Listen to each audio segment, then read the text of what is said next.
Rohit சர்மாவோட எக்ஸலண்டான performance காரணமாக Indian team second மேட்சை மட்டும் வின் பண்ணாம சீரீஸும் பாத்தீங்கன்னா கைப்பற்றிருக்காங்க. அண்ட் இந்த செகண்ட் ஓடிஐல என்னெல்லாம் நடந்தது அப்படின்றது தான் இந்த ஷார்ட் வீடியோல நம்ம பார்க்க போறோம். டாஸ் வின் பண்ண England captain Jos Buttler again batting பாத்தீங்கன்னா சூஸ் பண்ணாரு. அண்ட் இங்கிலாந்து டீம் பாத்தீங்கன்னா பவர் பிளேல ரொம்பவே அருமையா பாத்தீங்கன்னா ஆனாங்க.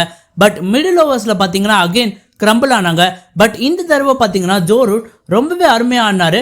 ஸோ அதன் காரணத்துல தான் பாத்தீங்கன்னா இங்கிலாந்து அணி 300 ரன்ஸ் பாத்தீங்கன்னா அடிச்சாங்க. அண்ட் 305 எடுத்தா வெற்றி என்ற இலக்கோட வந்த இந்தியன் டீம் ரொம்பவே அருமையான ஸ்டார்ட்டை பாத்தீங்கன்னா ரோஹித் சர்மா கொடுத்தாரு. ஒரு பாசிட்டிவா பாத்தீங்கன்னா ரோஹித் சர்மா ஆனாரு. அண்ட் அதன் காரணத்துல தான் இந்தியன் டீமுக்கு பவர் பிளேல பாத்தீங்கன்னா ஒரு நல்ல ஸ்டார்ட் கிடைச்சது.